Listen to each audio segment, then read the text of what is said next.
I disagree that without money you can get the same level of accuracy. A lot of the research, of course, is always in very controlled environments, right? You're getting a very small set of people and you're testing specific things, but when you actually take this into the real world, you're talking about millions of people. Incentives really matter. And that's why when people are putting money where their mouth is, when they're actually putting money behind their convictions, that's why you get the best forecast, because people at the end of the day are incentivized to make money. If you ask someone who they think they're going to win an election, there's a lot of research that says that people go, oh, of course, this person, like the other person is stupid, this person's not gonna win. But when you ask them, okay, would you put money behind it? Then they take a step back and they're like, well, I'm not really sure because maybe inflation is gonna make a lot of people vote this other side, or maybe COVID is gonna make people change. Talk is cheap. On prediction markets, you're able to put your money where your mouth is. We really wanted prediction markets to exist. We love markets. We love this idea that markets can bring more truth and more objective conversation to a lot of our most important questions. We really wanted this to exist, to go mainstream, for people to see its power and start utilizing it. And this was essentially the guiding light that in the hardest times kept us going and kept us trying. In the start, a single day that we called, I think 60 or 65 lawyers. And then when we finished the list, we were like, wow, none of them said this was possible. We had talked to pretty much any lawyer that would talk to us about this, and everybody rejected us. This regulatory first approach, you cannot show progress. Other companies in our batch were shipping products, acquiring new users, and growing every week, whereas we were stagnating. So as a company, the only choice we had, if we believe that we were right on the law, if we believe that this should exist in society, is to sue our own regulator, which is what we did. Forget product market fit. He doesn't have regulatory market fit. There's probably nothing more bold, more ambitious than suing your regulator. We won. And then I don't remember what happened after that, but I think everybody was screaming in the office and like there were chairs flying around, and we celebrated that day. It was really great. It was insane. We got over 2 million customers in I think 2 weeks. We did over 2 billion in volume. We were still a very small team. We were 20, 25 people. We scaled 100x overnight, so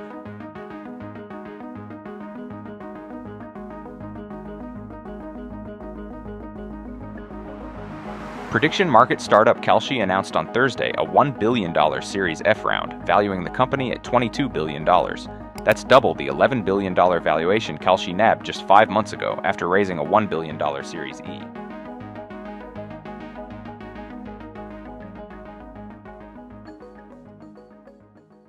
When I was very young, around 2, I think, I started doing ballet classes. And that was like my first big passion was ballet, and I started doing it more and more and more and more up until I was doing it professionally.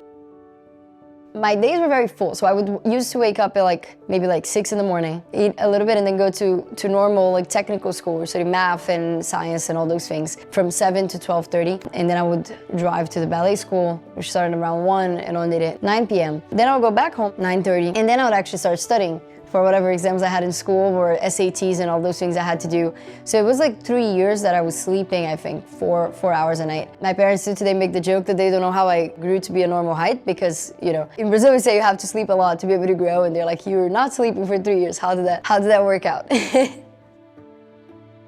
Since I was very little, I was always very disciplined and worked very, very hard. I feel like I get a lot of pleasure on working hard, and it makes me feel like it's like I'm doing something with my life. And that's always, since I was very little, I remember that on the discipline side. And the other side is kind of this delayed gratification side that, to me, I liked doing things that were hard and painful in a lot of ways because I thought there was going to be a big reward or something that I really was looking forward in the end.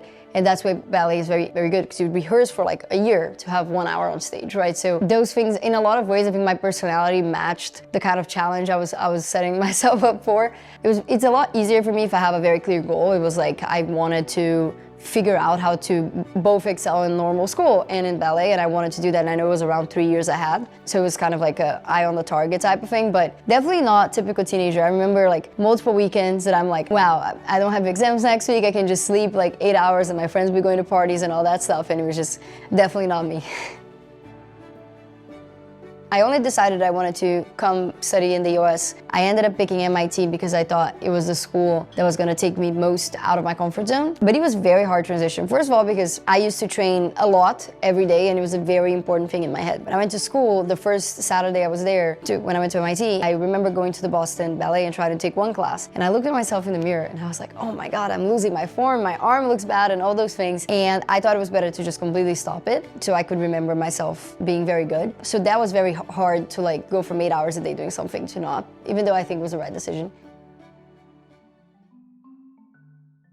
So I'm a big math nerd. I grew up loving math. That was my biggest passion. And I think one of the things that happens when you grow up in a country like Lebanon, there's a lot of similar countries that have similar issues, is that everything is very dynamic. Anything could change at any given day. You have to adapt. You become very adaptable, basically. Because one day there's war, one day there's civil war, one day there's bombs, one day the country is doing okay. Lebanese people in general, they're very adaptable. They can change their entire life pretty quickly to adapt to something new that gets thrown at them. And then two, they always smile at life. Like they got so used to bad things happening that like they don't take them too seriously. So you could have a bomb happen during the day and then Lebanese people would party at night. They would not cancel their social plans or anything like that, which is I think very cool. But I think that definitely has come with me in founder journey, which is you're gonna get hit hard and there's gonna be new things. As an entrepreneur, there's always new things that get thrown at you every week, every month, and you're gonna have to adapt and then not complain too much about it. Don't take it too seriously. You're just gonna have to change the way you're approaching things and then hope that over a long period of time, if you're doing the right thing, it's gonna work out.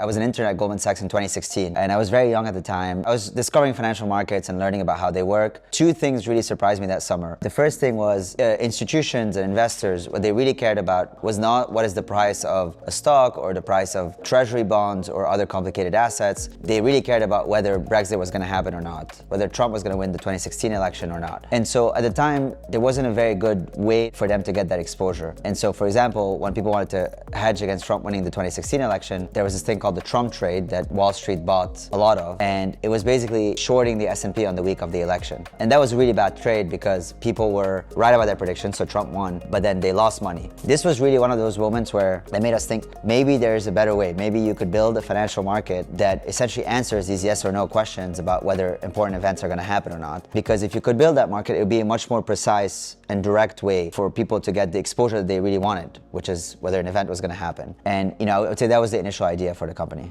The first time we actually fully talked about it was when we were both working at this prop shop called Five Rings, and we were interning there together, and there was this market making game that you'd basically make markets on it all day. You'd be well, what's the market on? We started connecting a lot of different ideas and different things we've seen at this internship, but also previous ones. And I was like, well, when I was at Bridgewater, this was happening with this other event, and at Five Rings, this was happening there. And that's kind of when we started connecting the dots of all these different kind of like Kalshi behavior we were seeing, and thinking about it's insane that there isn't a legalized, great, big prediction market in the US that's liquid and you can trade on everything. And that's really the first time that we thought about it. It was the winter of maybe 2017 or 2018 that we like put everything together into kind of really the Kalshi idea. In the start, there was a single day that we called, I think 60 or 65 lawyers, and we just had a spreadsheet, and we're like, well, let's see. Maybe the lawyers will add some clarity here. We had a list of 60 lawyers, and we were like, Tarek, Luana, who is gonna call who? And we called everyone, and then when we finished the list, we were like, wow, none of them said this was possible. Then Luana, through multiple contacts, got to Jeff. The first call we had with Jeff, he didn't say no, but he said all the reasons why this wouldn't work and how hard it is to get a regulated exchange and then a regulated clearinghouse and all the difficulties that will be ahead of us. And then he also explained that there's rules. There are 23 core principles that you have to prove that you are satisfying to become a regulated exchange. And they're very hard to do, and it takes a long time. We took those rules, and we didn't have much context, but it was a Thursday night, and then by Monday we had a full analysis. Luana and I did it, the two of us by ourselves, on how we would create this entire system that would abide by those 23 rules. And I think when Jeff got that, he realized we were very serious about this. He was like, these people, yes, they want to build product and committed to it, but they understand that there's a long regulatory journey they're going to have to take, and they're probably going to be able to balance those two things together. And so he got excited about joining and helping us make this happen. And I think that was a very big early win for us.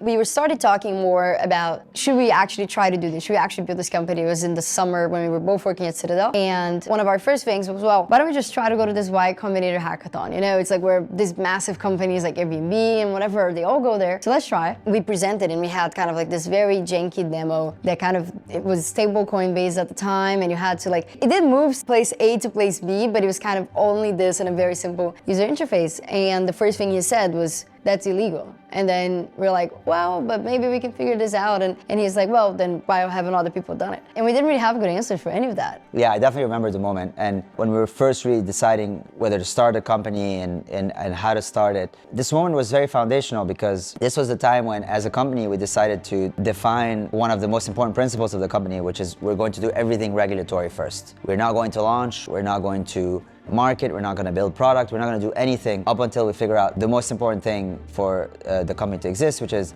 how do we legalize and regulate this, and how do we create an ecosystem that is safe and transparent for customers. And that has informed everything we have done at Kalshi till today. And I think that YC kind of, Michael Sabo actually says this to today, that he's like, this sounds insane, but these two kids from MIT sound really motivated and we should give them a try. When we were in YC, every other group in our batch had week over week like metric growth, where they were like, well, we grew 20%, we're making this amount in revenue, we're new users and building this product. And our entire journey was, we talked to these lawyers, and the next week we talked to these other lawyers, and the other week is like, we filed this document and all of that. So it was a very different YC experience for sure. We were stagnating. There was no real progress because we were just talking to regulators and writing legal documents and figuring out policies and procedures, all the stuff that entrepreneurs usually don't want to deal with. It's kind of the unsexy parts of building a company. And it was even more hard because some of our competitors launched and did it offshore without the license, without really this regulatory structure that we were seeking. And I would say that was the hardest part of the path. It's not necessarily the period of time or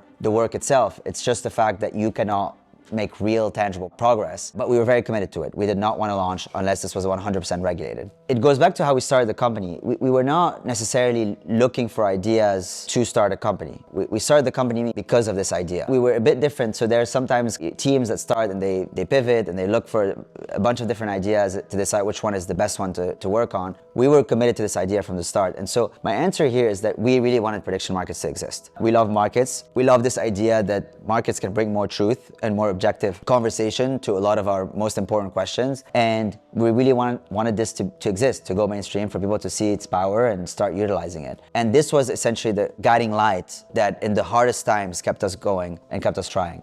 Nowadays, it's very hard to find very good and reliable data sources for what's actually true and happening in the world. It's very hard to know if what I'm seeing on Twitter, is it right or is it bots, or who is writing this. What prediction markets do is that they kind of like take away the noise, and you can really look at a like forecast that's come from millions of people putting money on the line and putting money where their mouth is to really see, I believe this is going to happen, I have a lot of conviction, and kind of aggregating all of that to see the future. So even if people are not trading in the markets, actually the most important part of these markets is the single point of data, the price that comes from these markets, which can benefit anyone. And I think that's the most important. If there's one thing people know about prediction markets, I really hope they know that if they want to know anything about the future, it is the best way to get a correct, unbiased forecast.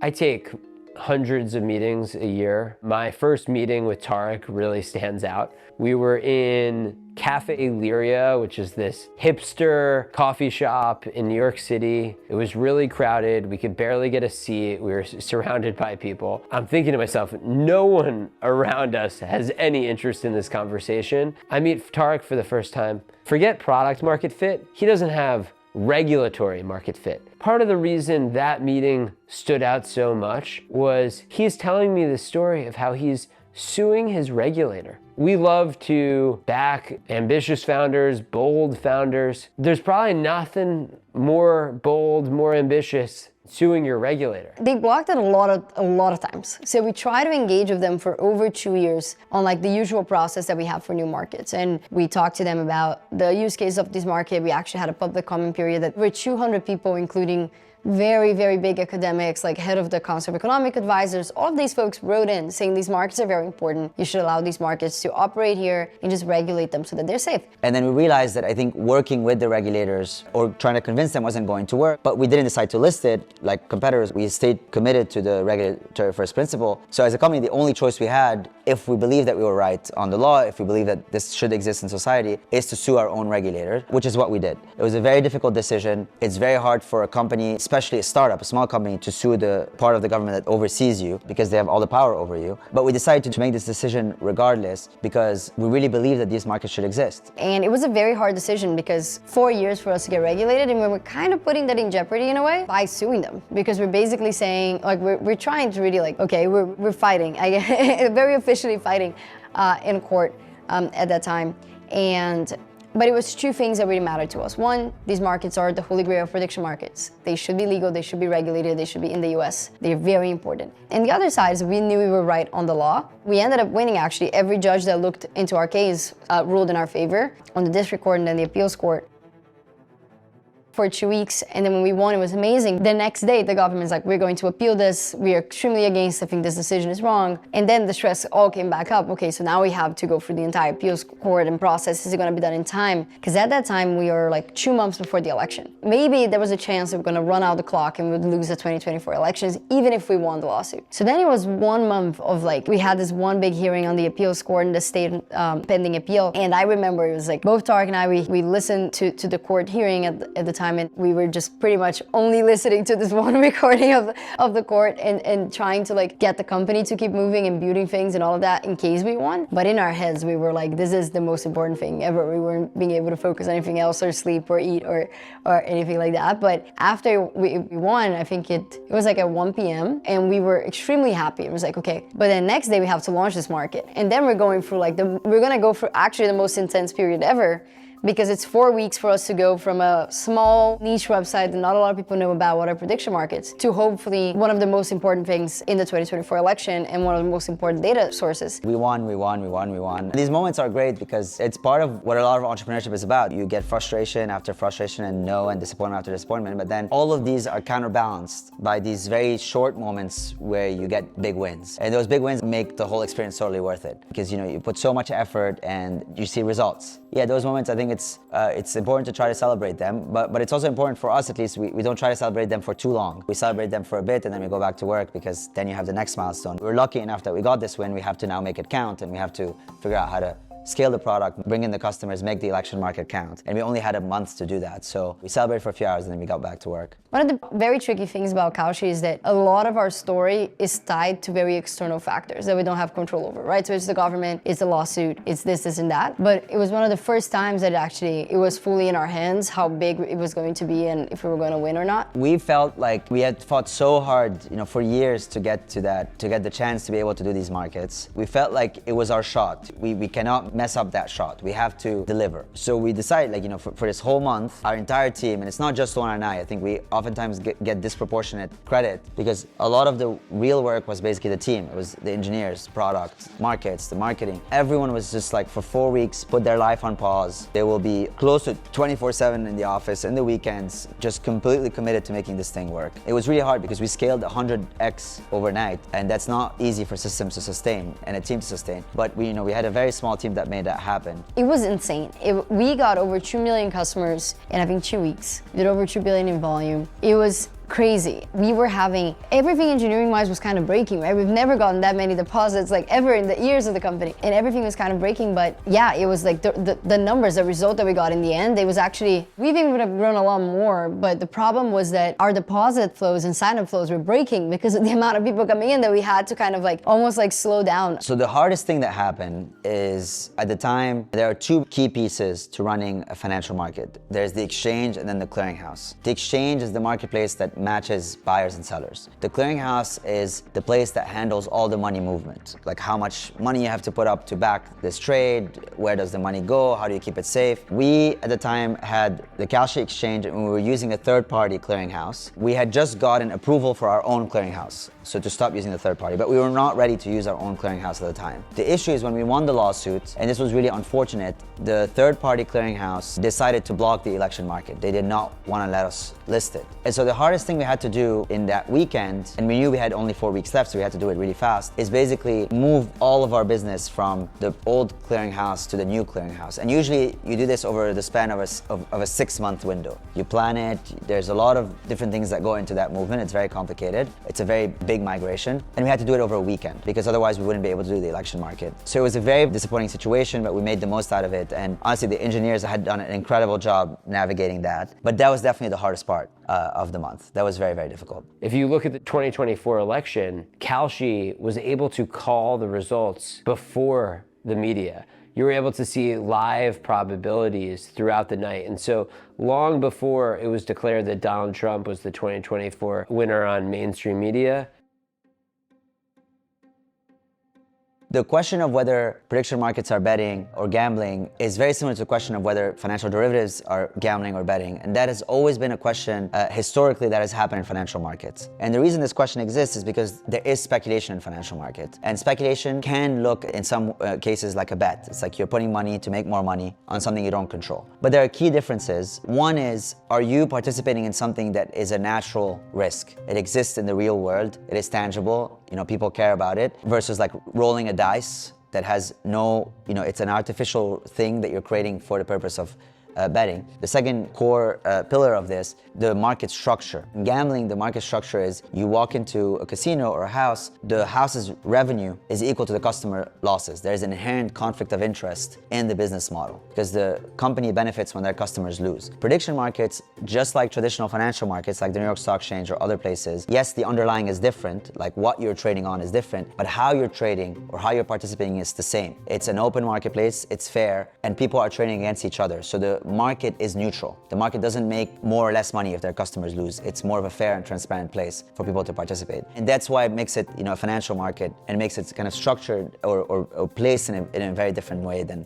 traditional, betting or gambling places. I disagree that without money, you can get the same level of accuracy. A lot of the research, of course, my background is in academia, so a lot of the research is always in very controlled environments, right? You're getting a very small set of people and you're testing specific things, but when you actually take this into the real world, you're talking about millions of people. Incentives really matter. And that's why when people are putting money where their mouth is, when they're actually putting money behind their convictions, that's why you get the best forecast, because people, at the end of the day, are incentivized to make money. And you see a lot of it is like the decrease of polarization, right? If you ask someone who they think they're going to win an election, there's a lot of research that says that people go, oh, of course, this person, like the other person is stupid, this person's not gonna win. But when you ask them, okay, would you put money behind it? Then they take a step back and they're like, well, I'm not really sure because maybe inflation is gonna make a lot of people vote this other side, or maybe COVID is gonna make people change. So it kind of decreases polarization, but it's the whole point about money being the incentive to bring truth and information to markets, which you can't have if you don't have it. Prediction markets cut through the noise. They're the true signal of what's happening. If you think about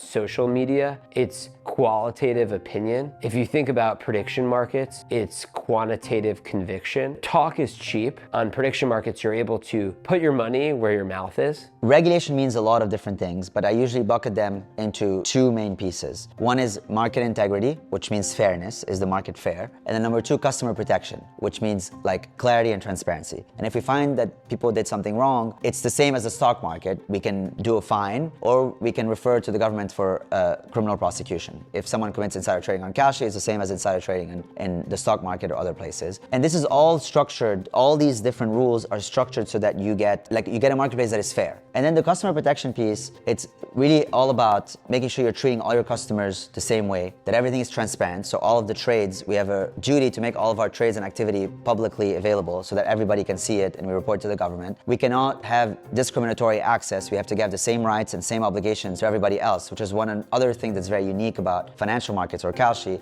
where like you cannot, for example, block the winners and then promote the losers, so that if somebody wins on your platform, you block them like some of the gambling sites do. And if somebody loses money, you basically figure out how to get them hooked. You cannot do these types of things on a regulated exchange because it has to be neutral. The biggest misconception about prediction markets is they're just around sports. It's all about sports, and sports is a meaningful portion of prediction markets, 10x, but non-sports today has 300 to 400 million of weekly volume. That translates to 15 to 20 billion annualized. And while everyone talks about sports and it's growing so fast and it's so much of the volume, if you were to just look at non-sports, it's growing really fast too. It's growing 5x year over year. These markets cover economics, like where are interest rates going? Politics, who's gonna be the next president, who's going to be the Fed chair, culture, who's going to win the Oscar, even the weather, how many inches is it going to snow in New York next week. But these other categories are growing really quickly,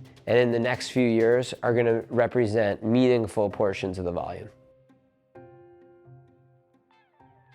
So my name's Joel. I am a full-time prediction market trader and content creator only for the last 6 months, so still very new to this. I trade a variety of markets, but I'm most well known for mention markets, which are markets on what someone will say in a speech, and within that, even more so focused on kind of Trump speeches. Being an accountant and following, companies very closely, loving to read like a 10K or 10Q, and I realized that like I can't really compete the equities market, right, in terms of like picking stocks or something like that, because who is my counterparty? Who am I up against? It's going to be a hedge fund or just a much more sophisticated investor. So seeing prediction markets was a huge draw to me because I'm like, okay, here's something that I believe is very inefficient for the time being, and that's why it was a natural draw, as I felt like I could get an edge, I guess. Made in the past year just over 200K trading, but since going full-time back in end of September, I've made about 170,000 in the last 5 months or so trading. When I'm trading, I'm doing heavy kind of research, like for Trump, I'm looking at,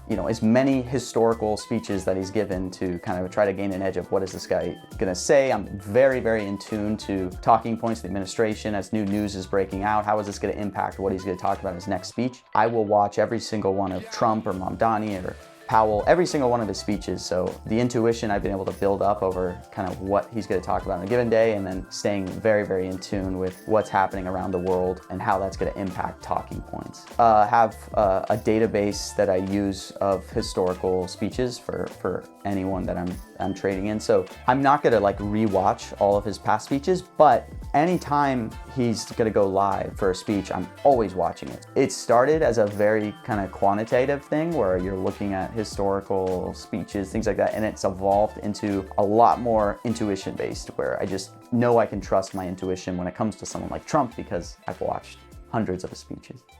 I'm Brandon Feen. I'm a 25-year-old in Bucks County, Pennsylvania, and I am a public school teacher. I teach 6th graders at an elementary school and direct the school plays. So I have $150,000 that I've made from Kalshi. I just hit that milestone today. I went downstairs to my parents and I said, Mom, Dad, I just made like $8,000. And I'd been very quiet about Kalshi like beforehand because I wasn't having success with it. Ever since I was in 8th grade, I have studied the music charts. I have overanalyzed them. I've tracked them in the little notes app on my phone. Travis Scott was selling CDs for his single, 4x4. If you copied the HTML page source and you looked in the code of it, you could actually see the inventory for how much was stock. I bought very low stakes, paid out $8,000. That was crazy that just looking at the source code of a website that's public to everyone, you can just hit source code, it's right there. I made $8,000 off one click.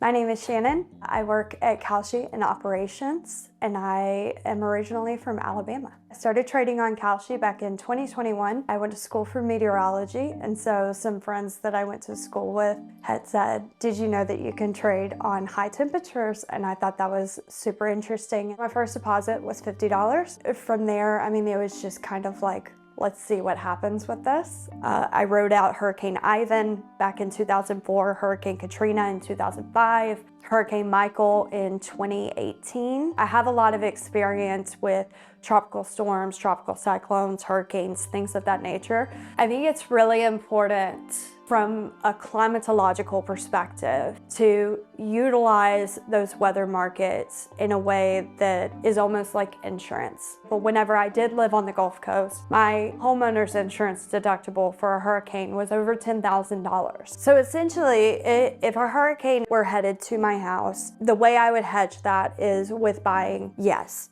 that a hurricane would hit. So let's say that that's at 10 cents. I take $1,000 and put that on yes that a hurricane is going to hit. So if I bought 10,000, I get $10,000, so a $9,000 return. I would then use that to pay the homeowner's insurance deductible to recover things, from the loss from the hurricane at my house.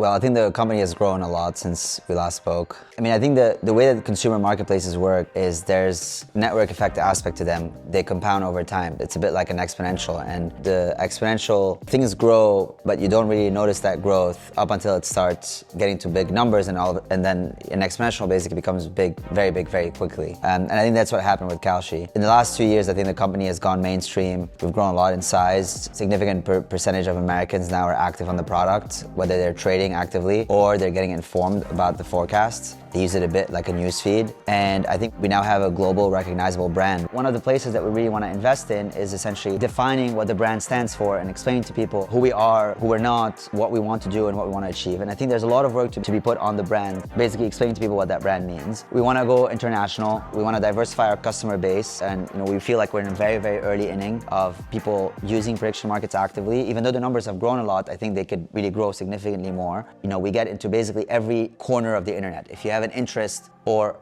a passion or you care about something, there will be a market that you can relate to or engage with or you can get informed about. Because that's the whole vision. The whole thing was people feel like Wall Street is rigged against them. Most people don't relate to the stock market or understand options or complicated financial instruments, but they read the news, they follow trends, they are on X, they care about politics, they care about culture, they care about sports. And this is a market where they can find a place for topics that they're passionate about with other people that have the similar passion, and then debate on the opinions about these things. So we have a long way to go. We really want to go more into the institutional use case. When we started the company, it was the idea of Kalshi and how we first encountered this type of Kalshi behavior was in institutions, right? It was in a Goldman Sachs, a Bridgewater, a Five Rings, a Citadel. And for us, it's kind of full circle. That is where we want to really land. It's like these extremely liquid markets that everyone from retail to a massive institutional bank is trading on. And I think that in 5 years, if we're very successful, I think that prediction markets are the size of the stock market, the participation